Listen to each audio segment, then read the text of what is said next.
notre chère maman, Claudine.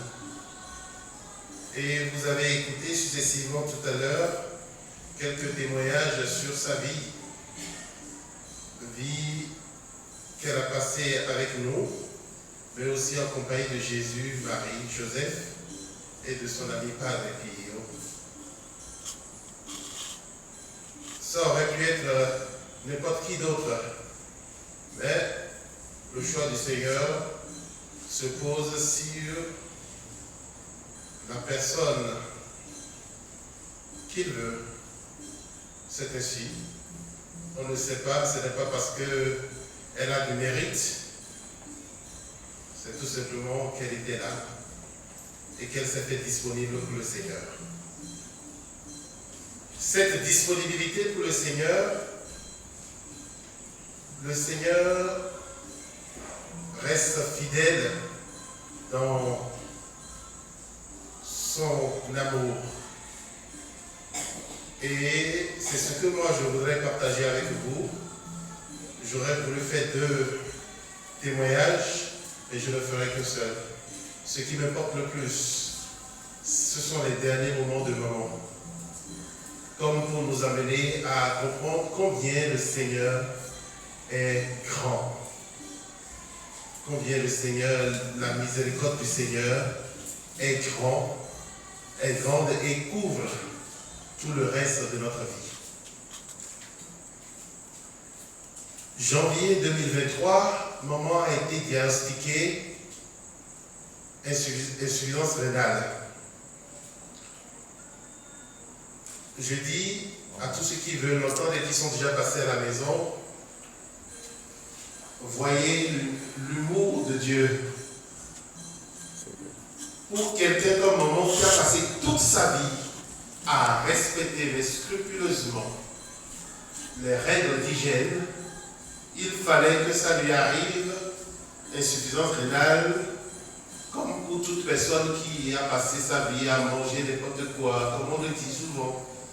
Mais voilà, c'est arrivé. Mais comme quoi, avec le recul, on peut croire que, et je le crois vraiment, que le Seigneur a voulu tout simplement qu'elle passe les 8 derniers mois à se purifier pour le rendez-vous du ciel. Alors elle a porté sa croix en silence et dans le retrait. Elle ne voulait pas. C'était chose un peu pénible pour moi à comprendre quand les gens me disent mais je n'arrive plus à joindre ta maman.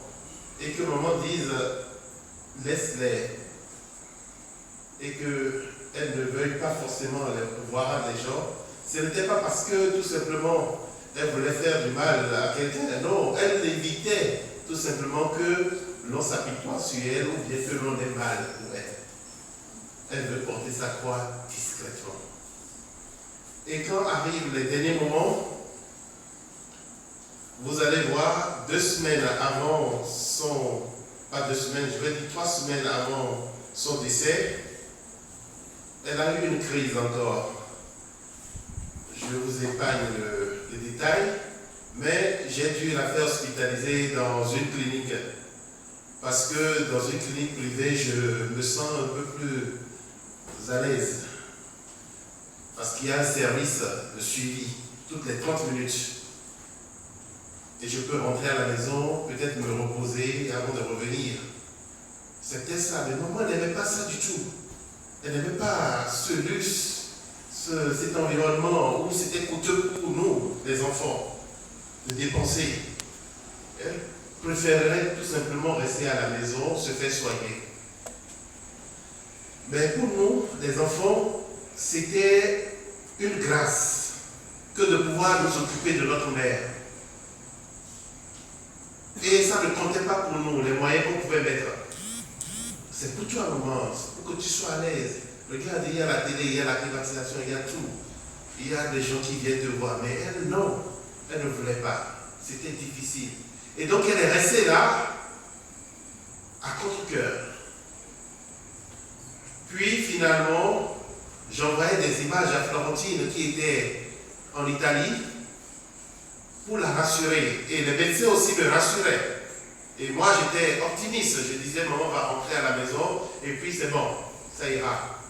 Et quand Florentine voyait, son cœur n'était pas tranquille, malgré tout ce que je pouvais dire, elle prend l'avion et elle descend sans nous prévenir. Et elle passe voir maman à l'hôpital.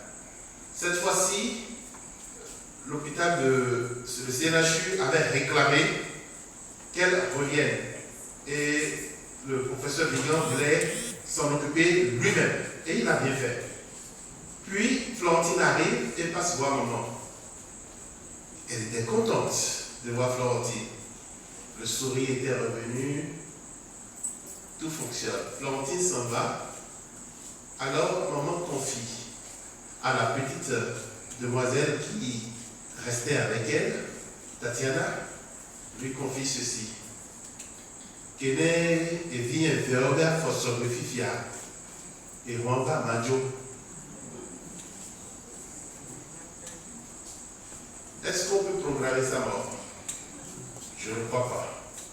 Mais elle savait qui elle entendait, elle savait avec qui elle parlait, et elle savait très bien ce que son Seigneur lui a promis. Ce que je viens de dire en Milan, je vais le traduire en français pour que vous puissiez comprendre. Puisque mes deux enfants sont désormais au pays et sont là, au prochain bus, en quelque sorte, je prendrai le départ, je m'en vais. Et elle ajouta ceci à Tatiana. Nyemdiakou le dokita, ahume maïkoule, pour la nommer. Ce qui signifie, je ne veux pas mourir à l'hôpital, hein. J'irai à la maison, je vais mourir à la maison, tranquille dans mon sommeil. Mais, et elle dit en Mila, ne leur dis rien. En parlant bien sûr de Florentine et de Fiacre. Mais Tatiana, qui a bien compris le message, est sortie pour pleurer.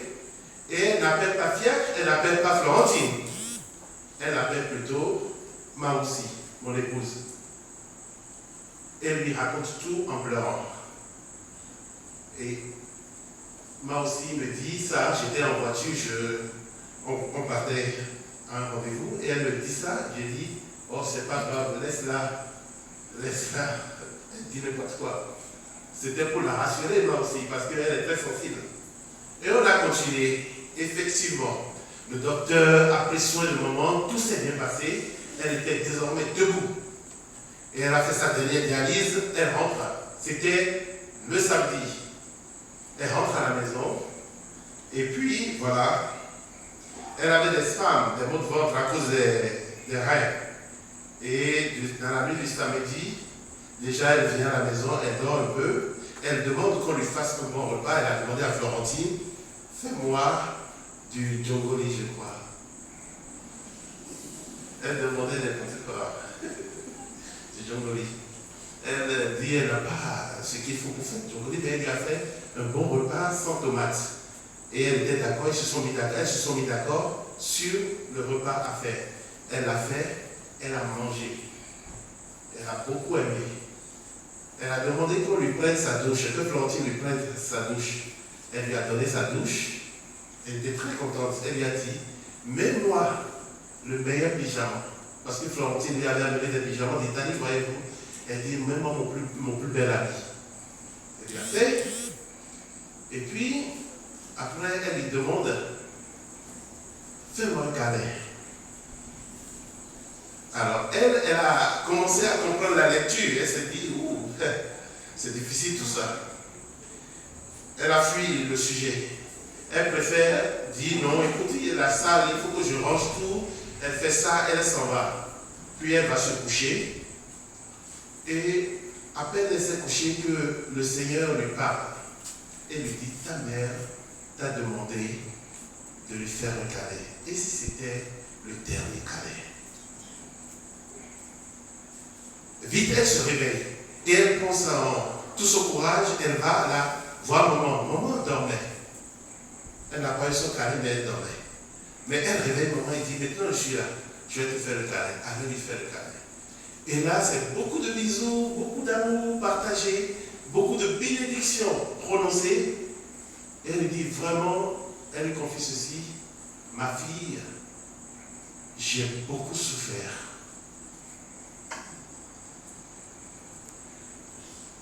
Ce qu'on pouvait voir dans nous en tant que simples enfants ou personnes qui étaient autour d'elle, elle souffrait autre chose dans son corps. La purification, c'est comme ça se passe. Donc je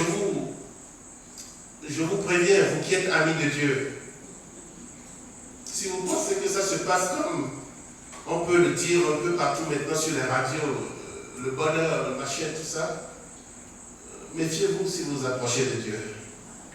C'est très douloureux. Elle l'a confié: j'ai beaucoup souffert et je souffre encore beaucoup. Alors, les calés faits, elle a commencé encore à souffrir et ils ont appelé le médecin pour savoir comment ça va se passer. Est-ce que les calmants ne fonctionnent plus, qu'il fallait autre chose. Pio, le plus jeune d'entre nous, toujours prêt à travailler, toujours prêt à partir pour aider les autres, sort à 3h du matin pour aller chercher dans une pharmacie et trouver le médicament indiqué. À son retour, maman dormait déjà. Les deux l'ont laissé et il sonnait 3h et quelques, ils sont restés là à deviser jusqu'à 5h. Florentine va se coucher et Pio, qui a son appartement juste à côté de l'appartement de maman, passe, comme tous les soirs d'ailleurs, pour voir si sa grand-mère dort bien.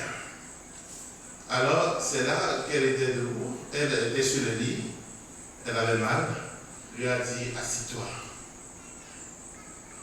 Ils ont eu une longue conversation où elle l'a longtemps béni, l'a remercié, et lui a dit ceci: Pio,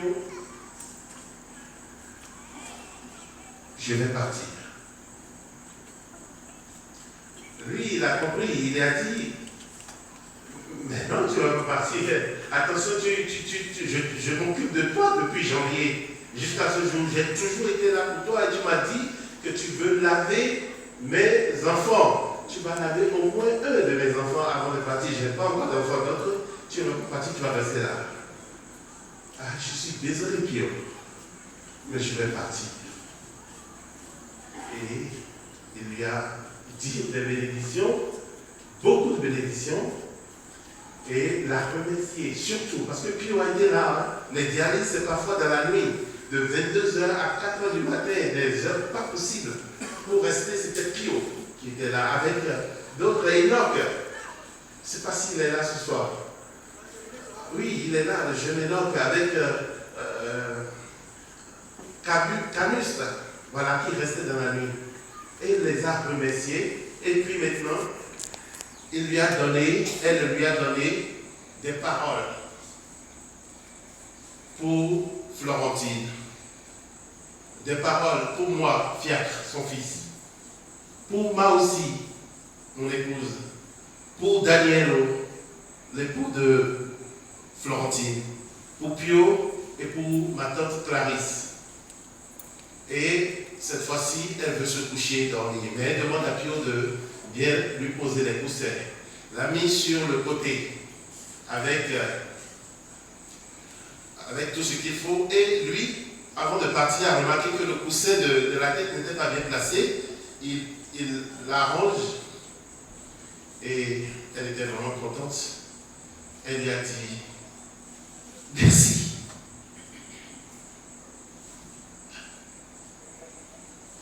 C'est la dernière parole de maman à un être humain vivant sur cette terre. C'est à Pio. Merci. Et puis Pio est parti. Il sonnait 5h25. À 6h du matin, comme un vent, la brise se lève et vient réveiller Florentine dans sa chambre. La voix lui dit: va voir ta mère. Loin de là, à 12 km environ de route, maison de Nazareth, c'est ma petite maison, 6 heures, je me suis réveillé aussi. Réveillé par quelque chose. Je me lève, je vais uriner et puis je reste assis, songeur, à regarder le ciel bleu, tout seul, sans comprendre ce qui se passe. Je ne sais pas. Puis je suis parti me coucher parce que mon épouse, quand elle ne me trouve pas après dans le lit, elle a un peu peur, elle se demande où je suis, donc je suis parti me recoucher. Sans vraiment dormir, j'attendais. Florentine arrive, enlève ses chaussures pour marcher sur le carreau en direction des appartements de maman. Elle ne veut pas la réveiller. Elle regarde par la fenêtre où voici maman dort. Oui, maman dort. Elle reste là à l'observer pendant 10 minutes, 6h10, 6h15. Elle regarde si elle dort vraiment, mais elle dormait trop bien pour une malade qui très souvent a mal au ventre et tourne toujours dans le lit. Elle se décide à entrer dans la chambre, arrive à côté d'elle et regarde, l'observe, si elle respire. Non, elle ne respire pas, elle a trop dans couverture qui l'emmitoufle là. Elle se dit, mais je vais quand même regarder. Elle met son doigt là, sous son lit, et elle voit qu'il n'y a plus de souffle. Elle touche sa main, touche son pied, tout était glacé. Elle retourne maman qui se laisse retourner tendrement sur le lit. Elle l'a compris, mais ce qu'elle ne voulait pas accepter. Elle l'arrange proprement et va appeler Pio. Elle lui dit, je crois que mamie est partie. Puis elle dit, c'est pas possible, je viens de la quitter il y a 30 minutes. 6h25, 6h15. Donc 5h25, 6h15. Mais attends, je viens juste de la quitter, on s'est parlé, on a parlé longtemps. Je crois que mamie est partie, viens voir. Il vient, il regarde, et comme lui aussi n'a pas beaucoup d'expérience, il dit, appelle ton fifi, c'est moi. 7h, mon téléphone sonne, je décroche, mais dès que j'ai vu le nom de Florentine, j'ai compris que quelque chose s'est passé. J'ai dit, qu'est-ce qu'il y a? Elle dit, je crois que mamie est partie. Et j'ai dit, waouh, j'y arrive. Alors, je me suis préparé avec mon épouse, on est parti, on arrive. Au moment même où j'entrais dans la chambre, c'est alors que tout s'est téléchargé en moi. Pour dire un mot technique informatique, ça s'est téléchargé en moi. J'ai tout de suite compris que non seulement nous étions le 6 du mois d'août, jour de la transfiguration. Ce n'est pas le dimanche de transfiguration, non. Le dimanche de transfiguration, c'est après le dimanche du temps de Pâques. C'est jour de transfiguration, anniversaire de la transfiguration. Et que nous étions aussi un dimanche. Quand je les ai vus, j'ai dit, n'ayez pas peur. Ça va, je vais voir. Je me suis agenouillé à côté pour voir, j'ai touché maman. Et quand tout ça est arrivé dans mon corps, j'ai compris l'humilité de Dieu.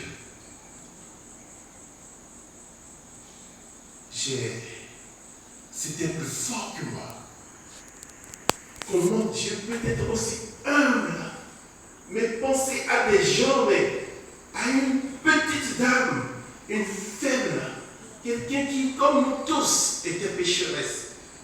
Elle avait son côté, mais une chose qu'on ne lui dira, qu'on ne lui dira jamais, elle aime son Jésus, mais de tout son cœur, de toute son âme et de tout son esprit.